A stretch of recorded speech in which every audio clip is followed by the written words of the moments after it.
La mort du général Zerouel, il est des morts que l'on voudrait transformer en silence respectueux, en parenthèse de recueillement où toute parole critique serait jugée indécente, presque sacrilège.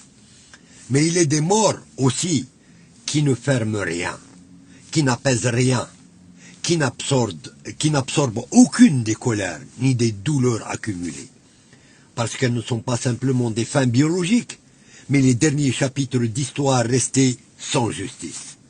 Et la mort de Yamin Zerouel n'échappe pas à cette vérité brutale, car ce que l'on tente aujourd'hui de nous vendre comme une disparition digne, enveloppée de communiqués compassés et d'hommages télévisés soigneusement scénarisés, n'est en réalité qu'une opération de maquillage moral, une tentative de réécriture posthume destinée à absoudre une trajectoire qui, qu'on le veuille ou non, s'inscrit dans l'une des périodes les plus sombres de l'histoire contemporaine de l'Algérie. Il faut avoir le courage de le dire sans trembler, sans détour, sans cette lâcheté intellectuelle qui consiste à édulcorer les faits au nom des convenances. Car les morts n'ont pas besoin de flatterie. Seuls les vivants en ont besoin pour continuer à mentir sans honte. Oui, on nous parle d'un homme de dialogue, d'un homme mesuré, presque retiré du tumulte, comme si quelques traits de caractère suffisaient à effacer le poids d'un système, comme si l'on pouvait dissocier l'individu de l'institution qu'il a façonné, porté, utilisé, et dont il a été à la fois le produit et l'instrument. Car enfin, il ne s'agit pas ici d'un simple citoyen ayant traversé l'histoire, mais d'un homme issu d'une matrice militaire qui, pendant des décennies, a gouverné par la peur, par l'opacité, par la violence structurelle, une institution qui ne s'est pas contentée de contrôler l'État, mais qui l'a confisqué, qui a décidé qui devrait vivre politiquement et qui devrait disparaître physiquement, qui a distribué les rôles comme dans une tragédie, dont le peuple était à la fois le spectateur impuissant et la victime silencieuse. Et c'est dans ce cadre précis, et dans aucun autre, que doit être jugée la trajectoire de cet homme. Car, lorsque l'on évoque les années 90, ce ne sont pas des souvenirs abstraits qui remontent à la surface. Ce sont des cris étouffés, des villages endeuillés, des familles brisées, des disparitions sans trace, des corps abandonnés dans des conditions indicibles. Ce sont des noms gravés dans la mémoire collective comme autant de plaies ouvertes. Raïs, Ben Talha, Ramka, Lombez, autant de lieux devenus synonymes d'horreur absolue. Et ces événements ne sont pas de simples accidents de l'histoire. Ils se sont produits sous une autorité politique bien réelle, dans un contexte où le pouvoir n'était pas impuissant, mais omniprésent, où la question n'était pas seulement de savoir qui a tué, mais qui savait, qui a laissé faire, qui n'a pas empêché, et surtout, qui n'a jamais rendu de compte. Car il ne suffit pas de dire que la situation était complexe pour s'exonérer de toute responsabilité. La complexité n'est pas une absolution, elle est au contraire une exigence supplémentaire de la vérité. Et que dire de ce silence? De ce silence lourd, épais, presque oppressant, qui a accompagné toute la fin de sa vie. Car il ne s'agit pas d'un silence d'ignorance, mais d'un silence de connaissance, celui d'un homme qui avait eu accès aux secrets les plus sensibles de l'État, qui savait, ou du moins qui pouvait savoir, qui a ordonné l'assassinat de Mohamed Boudiaf, qui a décidé du retour de l'Est et de l'installation de Abdelaziz Bouteflika, qui a été impliqué directement ou indirectement dans les luttes internes qui ont façonné le pouvoir algérien, qui connaissait, les logiques derrière les attentats, les manipulations, les fractures savamment entretenues dans certaines régions du pays. Et pourtant, malgré cette connaissance, malgré cette position unique, qui aurait pu faire de lui un témoin capital, un homme de vérité, il a choisi de partir sans parler, de s'effacer sans révéler, de mourir avec ses secrets. Et ce choix n'est pas neutre. Ce choix est en lui-même un acte politique, un acte de continuité dans le système du silence qui protège les puissants et abandonne les victimes. Encore une fois, un acte de continuité dans le système du silence qui protège les puissants et abandonne les victimes. Car enfin, qu'est-ce qu'un homme d'État, si ce n'est quelqu'un qui assume jusqu'au bout le poids de ses responsabilités?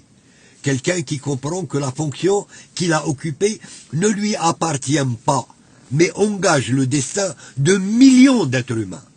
Et que le pouvoir n'est pas un privilège, mais une dette morale, une dette envers ceux qui ont souffert, envers ceux qui ont disparu sans sépulture, envers ceux qui attendent encore une réponse. Et cette dette, elle ne se rembourse pas par des retraites silencieuses, ni par des hommages officiels. Elle se rembourse par la vérité, par le courage de dire, par la capacité à affronter le regard de l'histoire sans se cacher derrière les rideaux de la dignité fabriquée. Mais ce que révèle au fond, cette mort, ce n'est pas seulement le parcours d'un homme, c'est la persistance d'un système.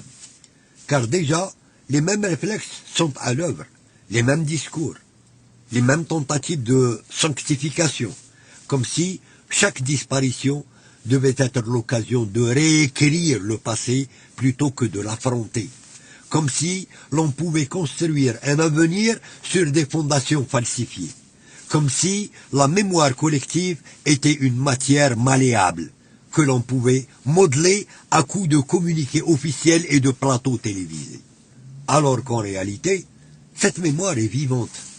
Elle résiste, elle murmure, elle crie parfois, et elle refuse d'être confisquée une seconde fois après l'avoir été par la violence.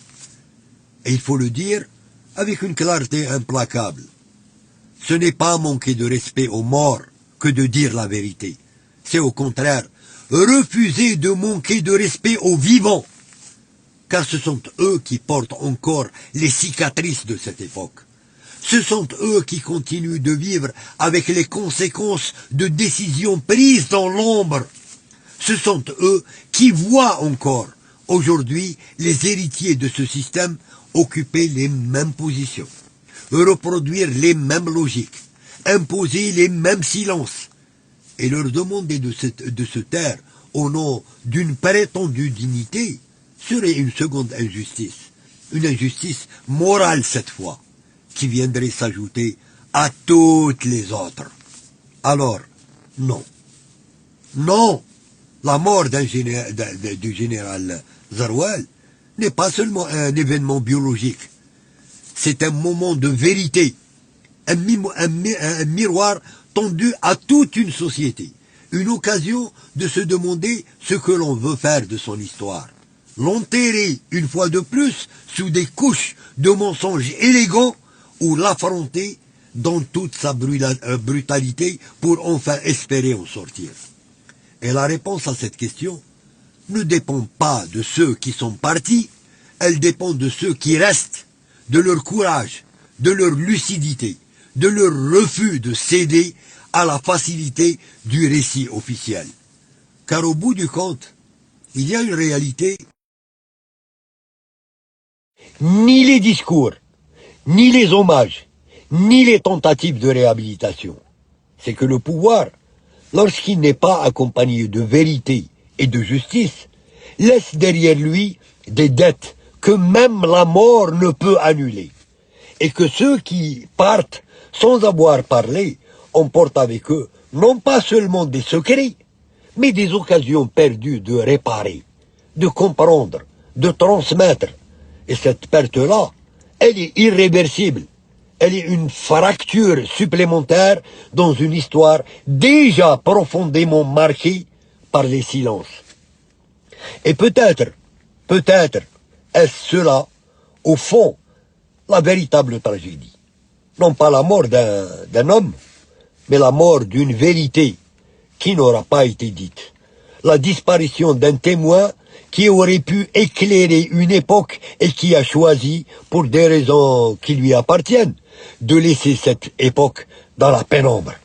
Et face à cela, il ne reste qu'une certitude, une seule, implacable, indiscutable, c'est que ni les grades, ni les titres, ni les fonctions n'ont la moindre valeur lorsque vient le moment où toute chose est pesée à l'aune de la justice absolue. Celle qui ne se négocie pas, celle qui ne se contourne pas, celle qui ne se corrompt pas. Et c'est peut-être dans cette perspective ultime que cette mort prend tout son sens. Non pas comme une fin, mais comme un passage vers un jugement où enfin aucune vérité ne peut être dissimulée.